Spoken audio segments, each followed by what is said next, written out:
Breaking news ये है कि बाखमुत में जारी जंग को लेकर बड़ी खबर है। रूस के 1 किलोमीटर पर 800 जवान मर रहे हैं। 1 किलोमीटर कब्जा करने में 800 जवानों की मौत हो रही है। ब्रिटिश डिप्लोमेट इयान स्टब्स का ये बहुत बड़ा दावा है। तो 1 किलोमीटर की कीमत और 800 जवानों की मौत, आखिर ये क्या बता रहा है? ये आंकड़ा कैसा सामने आया है कि रूस को इतना ज्यादा नुकसान देखना पड़ रहा है कि 1 किलोमीटर में 800 जवानों की जान, और ये एक जवान की अगर जान कीमती है तो फिर रूस अब आगे क्या करेगा? 1 किलोमीटर की कीमत और 800 जवानों की जान। तो बाखमुत, क्या ये जीत आसान होगी रूस के लिए? जिस ताबड़तोड़ हालात में रूस इस वक्त अटैकिंग पोजीशन पर है बाखमुत में लेकर, क्या वो जीत पाएगा? ब्रिटिश डिप्लोमेट इयान स्टब्स का बाखमुत को लेकर बहुत चौंकाने वाला दावा सामने आया। क्या दावा, ये बिग वॉल के जरिए आपको बताते हैं। ब्रिटिश डिप्लोमेट इयान स्टब्स का बाखमुत को लेकर ये हैरान करने वाला दावा, जिसमें कहा गया है कि रूस को 1 किलोमीटर जमीन पर कब्जा करने में 800 सैनिक गंवाना पड़ रहा है। 1 किलोमीटर जमीन पर कब्जा करने के लिए जैसे जैसे रूस आगे बढ़ रहा है, हताहतों की संख्या भी बढ़ रही है। इस इलाके में, डोनेट्स्क इलाके में रूस को सबसे ज्यादा नुकसान झेलना पड़ रहा है। रूसी सेना और वैगनर ग्रुप के लड़ाके सबसे ज्यादा मारे जा रहे हैं। इसके अलावा एक और बड़ी बात आपको बता दें कि पुतिन के लिए आखिर ये जो बाखमुत जीतना है वो जरूरी क्यों है? इतना बाखमुत क्यों जरूरी है? बाखमुत पर रूस हर कीमत पर कब्जा जमाना चाहता है, कब्जा करना चाहता है। इसके अलावा बाखमुत में आपको बता दें कि जो नमक की कई खदानें, खदानों से निकलने वाले खनिजों पर कब्जा चाहता है। जो वहाँ पर खनिज का उत्पादन होता है उसको लेकर बहुत ज़्यादा सचेत है पुतिन। इसी वजह से खनिजों के लिए ही ये युद्ध लड़ा जा रहा है बाखमुत में। युद्ध में नुकसान की भरपाई खनिजों के जरिए ही की जा सकती है। खनिजों की कमाई से मारे गए लड़ाकों को पैसे दिए जाएंगे। बाखमुत के ज़्यादातर हिस्सों पर हमारा कब्जा है, ये रूस दावा कर रहा है। कुछ हिस्सों के लिए यूक्रेन से भीषण जंग जारी है। बाखमुत में रूसी आर्मी वैगनर ग्रुप के साथ मिलकर जंग लड़ रही है। आपको बता दें कि हमारे साथ तमाम गेस्ट मौजूद हैं। मैं देवनाथ सर आपके पास आ रही हूँ इसी सवाल के साथ कि बाखमुत इतना ज़रूरी क्यों हो गया है? और जो जैसा कि ब्रिटिश डिप्लोमेट कह रहे हैं कि हर 1 किलोमीटर की कीमत यह है कि 800 जवान रूस के मर रहे हैं। इतने नुकसान के बाद भी रूस इस बात पर अड़ा हुआ है कि बाखमुत उसके कब्जे में आ जाए। देखिए निधि, रूस का फाइनल ऑब्जेक्टिव, स्ट्रेटेजिक ऑब्जेक्टिव ये है कि बाखमुत जीतेगा, उसके बाद ही वो बाखमुत से पश्चिम की तरफ, कीव की तरफ, नाइपर रिवर की तरफ बढ़ेगा। हाँ, बाखमुत को जीत चुका है रूस प्रैक्टिकली, मैं बता दूं, क्योंकि बाखमुत के बीच में से एक नदी जाती है। वो नदी का जो पूर्वी भाग है वो पूरी तरह से रूसी कंट्रोल में है। ये सिर्फ बाखमुत का जो पश्चिमी इलाका है वो भी छोटा सा इलाका है। सिटी सेंटर हो गया, टाउन हॉल हो गया, मेयर का ऑफिस हो गया, जो कि अभी भी यूक्रेनी फौजों के हाथ में है। बहुत जल्दी शायद रूस की आर्मी इसके ऊपर फतह पा लेगी। एक चीज़ मैं आपको बताना चाहता हूँ, शायद रूस की आर्मी जो है वो हिंदुस्तान की आर्मी से कुछ सीख सकती है। 1971 वॉर में हमने बांग्लादेश में क्या किया था? हमने पानी जैसे बहता है, सामने अगर ऊंची जमीन आ जाती है तो पानी आसपास से निकलकर आगे बढ़ जाती है। इस तरह से हमने बांग्लादेश में जहां ईस्ट पाकिस्तान में जहां पाकिस्तानी फौज की मजबूत पोजीशन थी, हमने डायरेक्ट अटैक नहीं किया, हम उसके दाएं बाएं से आगे बढ़ गए। तो शायद रूसी फौज इसी तरह का कुछ बिल्कुल ठीक है। यूके देवनाथ साहब, देखिए आप जो बात कर रहे हैं वो बहुत अहम है, लेकिन इस बीच एक और बड़ी खबर, जंग के बीच यूक्रेन को बड़ी राहत देने वाली खबर हमारे सामने है। यूक्रेन को पोलैंड देगा 4 MiG-29 फाइटर जेट्स। पोलैंड के राष्ट्रपति आंद्रेस डूडा का ये बड़ा ऐलान, 4 MiG-29 जल्द यूक्रेन को सौंपे जाएंगे, ये क्लियर कर दिया है आंद्रेस डूडा ने।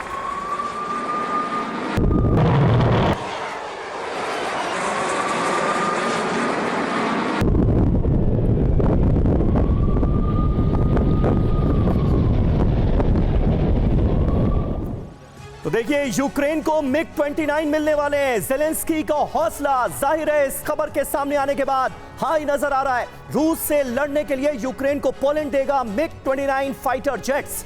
यूक्रेन को 2 खेप में MiG-29 मिलेंगे। पहली बार में 4 विमान मिलेंगे। बाकी MiG-29 की जांच पूरी होने के बाद यूक्रेन को सौंपा जाएगा। अभी पोलैंड के पास लगभग 1 दर्जन MiG-29 फाइटर जेट्स हैं। यूक्रेन को फाइटर जेट देने वाला पोलैंड पहला नाटो देश बनने जा रहा है। रूस निर्मित मिग-29 को पोलैंड ने 90 के दशक में जर्मनी से लिया था। यकीन जानिए, ये बहुत बड़ा डेवलपमेंट है। मिग-29 अगर मिलता है पोलैंड से यूक्रेन को तो इसके मायने समझिए। मिग-29 मतलब सुपर फार, किसी भी मौसम में उड़ान भरने में यह सक्षम है। आवाज की दोगुनी रफ्तार से ज्यादा इसकी उड़ान है। 2000 किलोमीटर प्रति घंटा रफ्तार है। 65,000 फीट की ऊंचाई पर यह उड़ान भर सकता है। आसमान की ओर सीधे 90 डिग्री कोण में यह टेक ऑफ करता है। हवा से हवा, जमीन और समंदर में अटैक करने की इसकी क्षमता है। और अब ये विमान मिलने जा रहे हैं यूक्रेन को। निनाद सेठ जी, ये जो खबर हमारे सामने है, इसके मायने, इसके मतलब क्या है? ऐसा लगता है इससे युद्ध और ज्यादा विध्वंसकारी होगा, क्योंकि यूक्रेन को अगर फाइटर जेट्स मिलते हैं, हमने देखा है कि अभी रशिया ने उस तरह अपनी एयर पावर का इस्तेमाल इस जंग में नहीं किया है, लेकिन यूक्रेन को फाइटर जेट्स हासिल होने के बाद क्या होता हुआ देख रहे हैं आप? नहीं, मेरे को लगता नहीं कि ये कहना ठीक होगा कि रशिया ने इस्तेमाल किया नहीं है, उसको करने दिया गया नहीं है।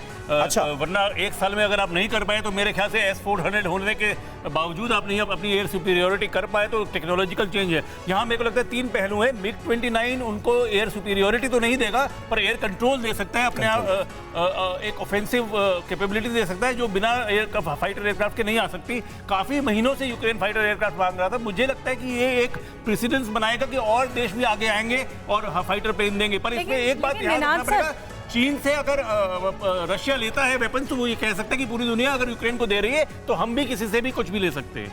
यूक्रेन को मिग-29 मिलने से ज़ेलेंस्की बेहद खुश हैं। दूसरे देशों से फाइटर जेट मिलने की उनकी अब ये उम्मीद बढ़ गई है। दरअसल पहले कई नाटो देश फाइटर जेट देने से मना कर चुके हैं, लेकिन अब जब यह खबर आई कि पोलैंड मिग-29 यूक्रेन को देगा, तो इससे ज़ेलेंस्की बहुत खुश है। अब उनको लग रहा है कि अब पोलैंड के साथ साथ बाकी देश भी उन्हें फाइटर जेट दे सकते हैं, क्योंकि जब प्रेसिडेंट बाइडेन से उनकी मुलाकात हुई थी तो उन्होंने यही डिमांड रखा था कि हमें फाइटर जेट की जरूरत है इस युद्ध में लड़ने के लिए। यहां तक कि उन्होंने F-16 की भी डिमांड की थी, जो अमेरिका की तरफ से कहा गया कि अभी फिलहाल इस पर विचार नहीं किया गया। लेकिन पोलैंड का जो फैसला है, इससे यूक्रेन को कितना फायदा होगा, इसे भी समझना चाहिए। पोलैंड के फैसले से बाकी नाटो देशों पर इससे दबाव बढ़ेगा, जो बात ज़ेलेंस्की कह रहे हैं, जो डिमांड कर रहे हैं। दूसरे नाटो देश जल्द यूक्रेन को फाइटर जेट दे सकते हैं। अच्छा, स्लोवाकिया भी यूक्रेन को जल्द मिग फाइटर दे सकता है। पोलैंड के बाद अमेरिका, ब्रिटेन, जर्मनी समेत कई देश फाइटर जेट्स देने से इनकार अब तक करते रहे हैं, लेकिन पोलैंड के इस फैसले के बाद हो सकता है कि वो भी अपना फैसला बदले। पोलैंड को फाइटर जेट मिलते ही युद्ध का रंग बदल जाएगा। यूक्रेन में कई जगहों पर जहां रूस की बढ़त है, वहां ज़ेलेंस्की को फायदा हो सकता है, क्योंकि ज़ेलेंस्की कह रहे हैं कि यही एक मोर्चा है जहां पर यूक्रेन पिछड़ रहा है फाइटर जेट ना होने की वजह से। अब सवाल यह है कि इससे कितना फायदा होगा। संदीप थापर सर, मिग-29 मिल गया अगर यूक्रेन को, कितना फायदा होगा इससे? कितना रंग बदल जाएगा युद्ध का? यूक्रेन उम्मीद कर रहा था कि उसको F-16 मिले, वो तो उसको मिले नहीं।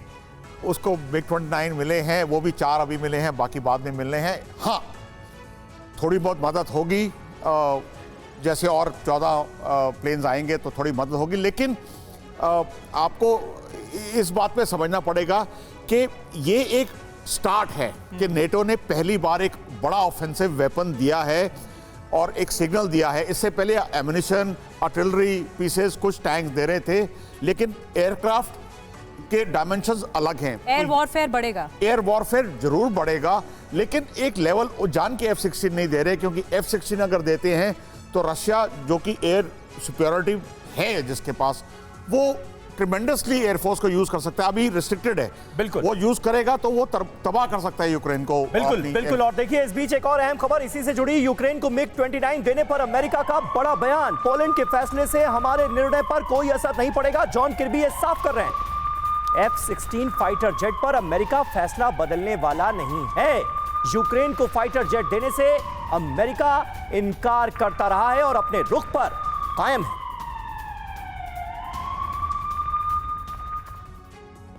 और एक और ब्रेकिंग न्यूज आपको बता दें, रूसी सेना ने कल 5 मिसाइल अटैक किए हैं। ये यूक्रेन ने दावा किया है। यूक्रेन पर कुल 18 एयर स्ट्राइक की गई है। यूक्रेन का कहना है रूस ने यूक्रेन के कई शहरों पर एक साथ अटैक किया है।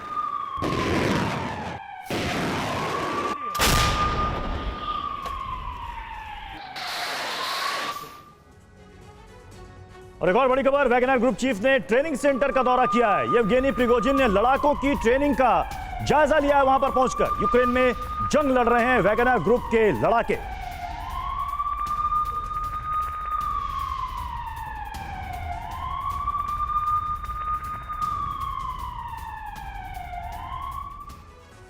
अब MQ-9 ड्रोन के मलबे को लेकर बड़ी खबर है, जहां रशियन नेवी ने इसे खोज निकाला है। ये बड़ी खबर आपको बता रहे हैं, MQ-9 ड्रोन का मलबा रशिया ने खोज लिया है। और रशियन मीडिया के हवाले से ये बड़ी खबर है क्योंकि 48 घंटे से ड्रोन के मलबे की तलाश को लेकर जिस तरीके से बड़ी खबरें आ रही थी, उसमें रशियन नेवी को बड़ी कामयाबी मिली है। हालांकि इस बारे में आपको और जानकारी दें उससे पहले बता दें कि अमेरिका इसी की खोज के तहत ये बड़ा बयान दे चुका है कि यहां तक पहुंचना मुश्किल होगा, ये नामुमकिन है, लेकिन 48 घंटे में रशियन नेवी ने अगर ऐसा कर दिखाया है तो इसकी सच्चाई और इसको लेकर पूरा एनालिसिस करेंगे। लेकिन उससे पहले बरामद अमेरिकी ड्रोन, आगे विश्व युद्ध ऑन। ब्लैक सी में 2953 फीट नीचे MQ-9 ड्रोन का ये मलबा मिला है और रशियन नेवी ने समुद्र तल से इसे बरामद कर लिया है। पूरा मलबा बरामद करने का दावा किया जा रहा है। क्रिमिया के सेवास्तोपोल से के पास MQ-9 ड्रोन मिला है। जहां मलबा मिला है वह सेवास्तोपोल से सिर्फ 60 किलोमीटर की दूरी पर है। अब अंडर वाटर रोबोट की मदद से रूस ने जिस तरीके से इस मलबे को खोज निकाला है, 48 घंटे से रशियन नेवी जिस तरीके से मलबे की तलाश में जुटी थी, उसको ये कामयाबी मिली है। अमेरिकी ड्रोन को मार गिराने के साथ ही एक्टिव हो गई थी रूस की नेवल फोर्स। ये बड़ी बातें हम आपको बता रहे हैं क्योंकि रूस के हाथ ड्रोन का ये मलबा लगा है। तो क्या वाकई अब अमेरिका और ज्यादा बेचैन हो जाएगा? चर्चा से पहले कुछ और इंफॉर्मेशन आपके सामने, क्योंकि अमेरिकी ड्रोन टेक्नोलॉजी की कॉपी होने का डर, साथ ही रूस ईरान मिलकर इसी तरह के ड्रोन डेवलप जिस तरीके से कर रहे हैं और क्रीमिया में यूएस के प्लान जिस तरीके से एक्सपोज होने का खतरा बढ़ता जा रहा है, पूरे ब्लैक सी रीजन में अमेरिकी मिशन पर क्या अब खतरा बढ़ गया है? ये कई बड़े सवाल है मनीष, और इसी के लिहाज से ये जानना जरूरी है, रशिया का 48 घंटे बाद ये दावा क्या अमेरिका की चिंता को वाकई बढ़ा देगा? देखिए, अमेरिका में तो खास करके पेंटागन में लगातार इस बात को लेकर बैठकें हो रही है कि जिस इलाके में MQ-9 ड्रोन को गिराया गया वहां पर हम कितना ड्रोन भेजें, अब और आगे ड्रोन भेजे कि नहीं, जासूसी विमान भेजे कि नहीं, और अगर भेजा जाता है तो और फिर रूस अगर गिरा देगा तब क्या करेंगे, क्योंकि वैसी स्थिति में फिर सीधे सीधे लड़ना होगा। हालांकि पेंटागन ने यह भी दावा किया है कि MQ-9 ड्रोन के गिराने के कुछ ही देर बाद दोबारा हमने एक और MQ-9 को वहां पर भेजा था जासूसी कराने के लिए। असल बात यह है कि अब आज की तारीख में उस इलाके पर अगर अमेरिका ड्रोन भेजता है तो वैसी स्थिति में रूस और अमेरिका की सीधी टक्कर हो सकती है। मनीष, लेकिन अगर वो नहीं भेजता है तो इसका मतलब यह है कि अमेरिका फिर डर के पीछे हट रहा है। मनीष, लेकिन एक बात और समझाइए कि अब वो जो ड्रोन का मलबा है वो रशियन नेवी ने ढूंढ निकाला है। अमेरिका बार बार कह रहा है कि आपने गिराया। ये जासूसी ड्रोन है, सबको पता है। इससे रूस को क्या इनपुट्स मिल सकते हैं जिससे अमेरिका चिंतित है? देखिए, अमूमन मैं ये मानकर चलता हूं कि ड्रोन में अगर डेटा रिकवर होता है तो ज्यादा से ज्यादा आप उस टेरिटरी में जो रशियन वॉरशिप सब मौजूद हैं उन सब के बारे में पता चलते हैं। अहमियत इस बात की है कि रूस अब अमेरिकन उस ड्रोन को इस तरीके से दिखाने की कोशिश करेगा कि देखिए हमने बड़ा किला फतह कर लिया है, और अमेरिका के लिए एक बेइज्जती होगी और रशियन लोगों का कोई एक मोटिवेशन होगा, रशियन सैनिकों को मोटिवेशन होगा।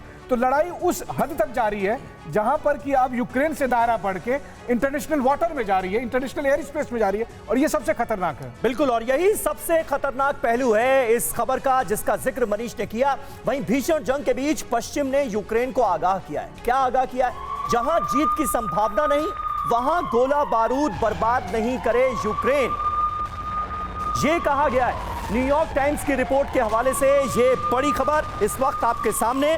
अमेरिका और तमाम वेस्टर्न कंट्रीज के पास हथियारों की भारी कमी का भी दावा किया गया है। देखिए, दावे तो दोनों तरफ से हो रहे हैं, लेकिन किसके दावे हकीकत के कितने नजदीक हैं ये पता नहीं चल रहा, क्योंकि इंफॉर्मेशन वॉरफेयर दोनों तरफ से चरम पर पहुंचती हुई नजर आ रही है। हथियारों की कमी की बात अब कौन कर रहा है? यूक्रेन का दम निकल गया है, ये कौन कह रहा है? देखिए, हथियारों और गोला बारूद की कमी के चलते पश्चिम ने यूक्रेन को आगाह किया है। वेस्टर्न कंट्रीज यूक्रेन को आगाह कर रहे हैं, बाखमुत में जहां हार तय वहां गोला बारूद की बर्बादी ना करे यूक्रेन, यह कहा गया है। पेंटागन ने भी यूक्रेन को गोला बारूद की बर्बादी पर अलर्ट किया है। किसी भी कीमत पर शहरों को बचाने की कोशिश यूक्रेन पर भारी पड़ सकती है। हम सब ये जानते हैं कि बाखमुत को लेकर किस तरह से अपनी जिद पर अड़े हुए हैं ज़ेलेंस्की और अपनी सेना को निर्देश दे रहे हैं कि पीछे मत हटना। नए हथियारों और गोला बारूद की सप्लाई होने तक सिर्फ मोर्चे पर डटे रहें यूक्रेनी सेना के जवान। हथियारों का प्रोडक्शन तेज नहीं होने से यूक्रेन को वेपन सप्लाई नहीं कर पा रहे हैं पश्चिमी देश, ये साफ तौर पर कहा गया है। यूके देवनाथ साहब, किस तरह से इस स्थिति को आप देखते हैं? और याद कीजिए, ब्रिटेन ने पहले ही कह दिया था कि बाखमुत पर एक तरह का कब्जा हो चुका है रूस की तरफ से और बाखमुत को वापस हासिल करने की कोशिश अब यूक्रेन को नहीं करनी चाहिए। अब कहीं ना कहीं वेस्टर्न कंट्रीज बाखमुत को लेकर ज़ेलेंस्की को जिस तरह से अलर्ट कर रहे हैं, क्या माना जाए, उन्होंने भी ये मान लिया है क्या कि बाखमुत अब वापस नहीं मिलने वाला? समीर, बाखमुत का युद्ध जो है वो काफ़ी निर्णायक है और काफ़ी भयंकर है। सूत्रों के अनुसार अब तक पश्चिमी देशों ने 20 लाख राउंड से ज़्यादा गोला बारूद, आर्टिलरी शेल, अम्युनिशंस, टैंक के गोले और मिसाइल्स जमीन से हवा में मार करने वाले, जमीन से जमीन पर मार करने वाले यूक्रेन को दिए हैं। पश्चिमी देशों ने पिछले एक साल में अपना प्रोडक्शन बढ़ा दिया है, अपनी प्रोडक्शन लाइन भी नई खोल दी है। लेकिन इसमें पैसे के अलावा बात यह है, क्या इस युद्ध में ज्यादा हथियार देने पर ज़ेलेंस्की ज्यादा एम्बिशियस, ज्यादा महत्वाकांक्षी हो जाएंगे? लेकिन अतुल भारद्वाज सर, लेकिन अगर ऐसे पश्चिम देश हाथ खींचेंगे और बोलेंगे कि वहां गोला बारूद मत इस्तेमाल करो जहां तुम कमजोर है, तो फिर यूक्रेन आगे कैसे बढ़ पाएगा? देखिए, वॉर जिस स्थिति में पहुंच चुकी है, मेरी असेसमेंट ये है कि अब ये नेगोशिएशन की तरफ जा रही है। एक थकावट आ गई है वॉर में। वॉर नहीं तो बहुत बड़ा प्रोपोर्शन भी ले सकती है, जैसे आप काफी कवर कर चुके हैं इसको, कि वॉर एक बहुत बड़ी डायमेंशन ले सकती है। अब ये सारे देश चाहते नहीं, और अगर आप यूरोप को भी देखें तो यूरोप की भी कैपेसिटी कम होती जा रही है, क्योंकि इकोनॉमिक सिर्फ रशिया की खराब नहीं हो रही, यूक्रेन की खराब नहीं हो रही, पूरी इकोनॉमी यूरोप पे भी बहुत इसका असर पड़ रहा है। और जब ये जो आप देख रहे हैं, जो अभी एक बहुत इंटेंसिटी बढ़ गई है वॉर की, मेरे को इससे ये लगता है, मेरी असेसमेंट में, तो आने वाले वक्त में यूक्रेन को नेटो देशों से कितना सपोर्ट मिलेगा, वेस्टर्न कंट्रीज क्या क्या उसको हथियार देंगी, ये देखना होगा। लेकिन इस युद्ध से क्या दूरगामी परिणाम होंगे, उस पर भी आज हमने चर्चा की। बहुत बहुत शुक्रिया आप सभी मेहमानों को हमारे साथ जुड़ने के लिए।